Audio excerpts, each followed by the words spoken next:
Hello, divers. And happy Halloween Horror Month. It's back again, whether you like it or not. I'm Tom Vini, haunted house sitter and writer for Wang's Chop Movie Magazine. This episode also marks the beginning of our 7th season. Interestingly, 7 is also the number of listeners we get each podcast.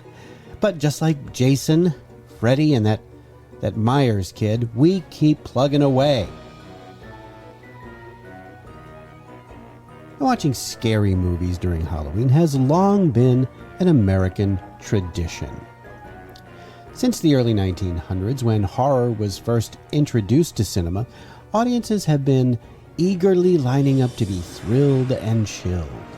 And being Americans, we love reliable brands, even when it comes to horror.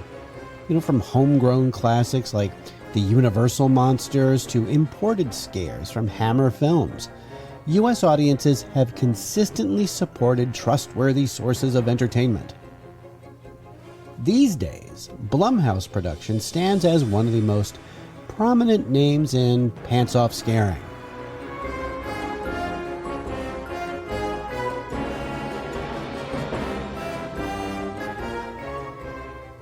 Founded 20 years ago by Jason Blum, the company has grown from producing low-budget thrillers to creating solid franchises and award-winning films across genres.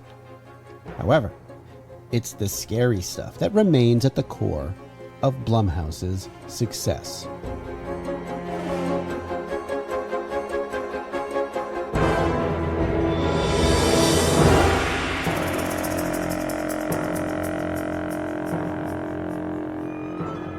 Now, here's how the Blumhouse legacy was built. Before launching his own company, Jason Blum already had an impressive resume. After graduating from Vassar College, he worked as a producing director for the actor-founded theater company Malaparte, an executive at Miramax, and an independent producer at Paramount Pictures. His first film production was 1995's Kicking and Screaming. And by 2000, Blum founded Blumhouse Productions with the aim of making films where directors had full creative control while operating on a micro budget, typically made for a few $1 million as opposed to the hundreds of millions for your typical Hollywood blockbuster. When successful, these films yield huge returns on investment. Blumhouse produces multiple films on a modest budget, then carefully selects which ones are suited for theatrical release.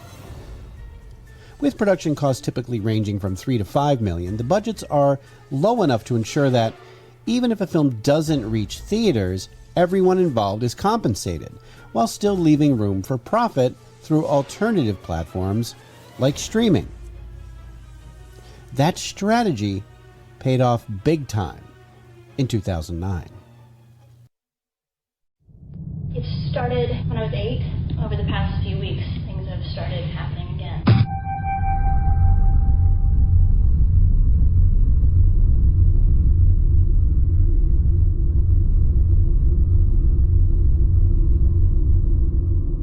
Hi! Is that what I think it is? How much does this cost you? Just gonna film, whatever happens. Hopefully, once we get on camera, we can figure out what's going on, and then react appropriately. Can I get a little striptease? There's camera on us now. What's this good stuff? Do you know of any tricks to make this stuff happen? Whatever's happening is already here. I think we're gonna have a very interesting time capturing whatever is occurring or is not occurring. The windows are locked, doors are locked, alarm is on.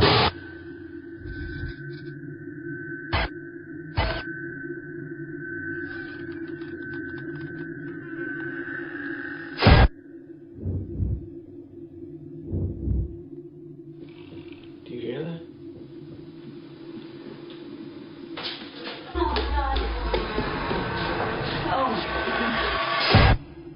Anyone down here? Please, let's go. Who's there? Show yourself! Something's here. I feel it breathing on me.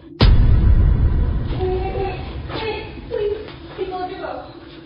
I'm over here, babe. I'm over here.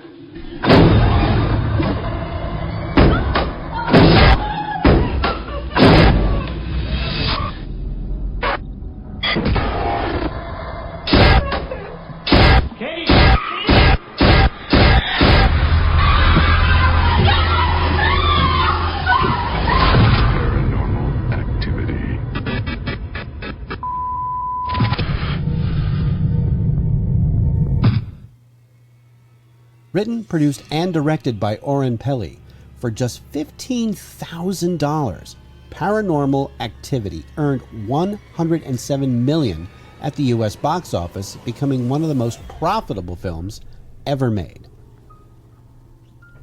The success of Paranormal Activity was followed by a string of successful sequels, reinforcing Blumhouse's ability to launch franchises.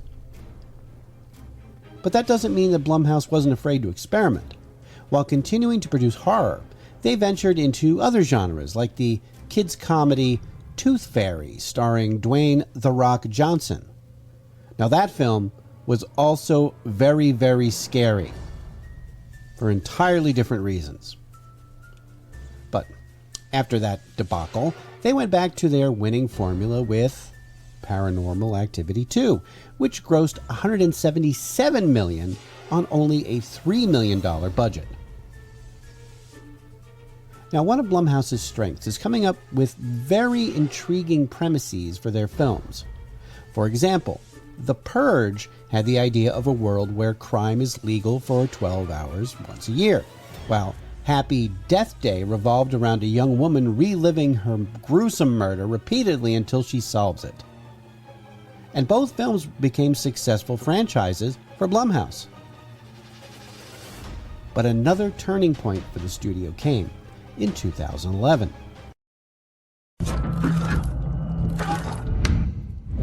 Hey, sweetie? He's not in a coma. I don't know what to call it. I want to leave this house. What is it? It's not the house that's haunted. It's your son. Insidious. Starts April 1st. Rated PG-13. Directed by James Wan and written by Lee Wanell, the $1.5 million Insidious became a huge success and spawned its own series of films. But once again, Blumhouse expanded beyond horror with the critically acclaimed Whiplash and Black Klansman, earning several awards and further establishing itself as a studio powerhouse. Blumhouse's ability to attract high-caliber talent like Spike Lee and M. Night Shyamalan while maintaining relationships with new directors has only strengthened their brand. One of the company's biggest hits was Jordan Peele's Get Out, which earned an Academy Award for Best Original Screenplay and became something of a cultural phenomenon. In the changing landscape of film distribution, particularly amid the COVID-19 pandemic, Blumhouse adapted by forging streaming deals, like their partnership with Amazon to release films on Prime Video. But even as Blumhouse continued to dominate horror, they have returned to classic properties. After Universal's failed attempts to revive its monster universe, Blumhouse stepped in. Their 2020 reboot of The Invisible Man was a critical and commercial hit, and they're already working on new takes on Dracula and the Wolfman. And they also managed to revive the Halloween franchise with great success. Now, not leaving out television, Blumhouse has produced numerous TV series and one-offs, including a TV adaptation of The Purge, and a number of crime and horror-related documentaries. The studio has also branched out into other forms of entertainment, becoming a true multimedia giant. Back in 2012, the first Blumhouse of Horrors opened in Los Angeles. It was an interactive haunted house experience that would serve as a kind of a proof of concept for something much, much bigger.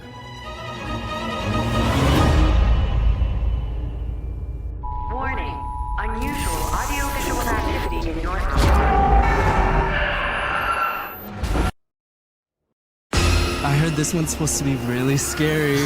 Okay, well then you go first this time. Why? Are you too scared? No, I'm not scared. I'm not scared.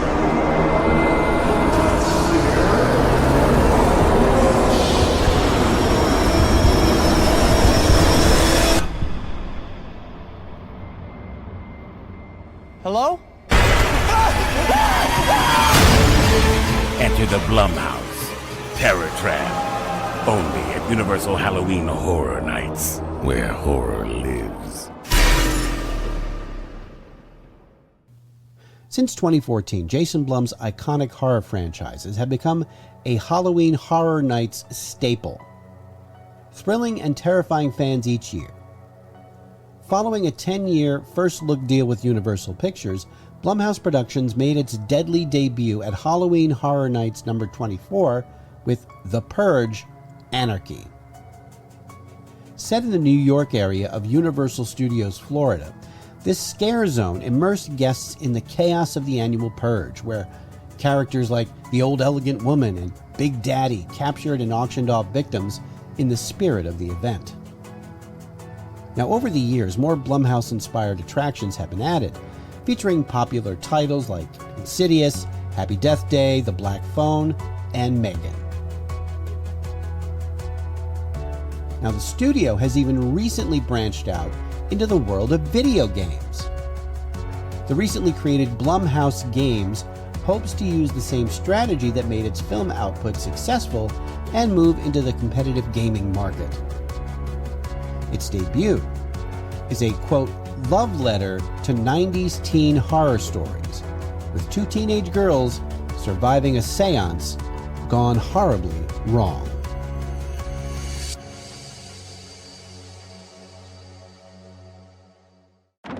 Amy?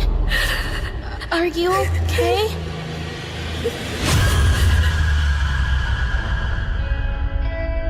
Do you see anyone?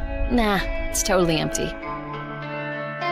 I hope the board looks as creepy as I imagine. Let's go.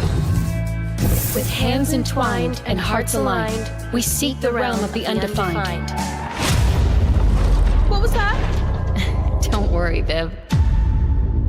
If any ghosts actually show up, I'll protect you. Amy! Oh, I've got to get out of here. Where did you go?